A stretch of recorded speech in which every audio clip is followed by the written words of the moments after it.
Hello everyone, today I will show you how to change a PDF size to note size using PDF-XChange Editor. Open your PDF file. Now select Organize option and again select here Resize option. Now select Standard option and click this arrow and scroll down.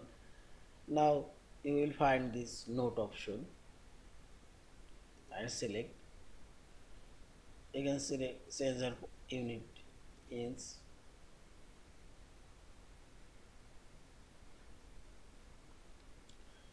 and select all pages and current page or specific pages and finally select OK and the note size PDF already created. Yeah, and finally select this file option, save or save as your PDF file. Thank you for watching. Please subscribe, like, share and comment.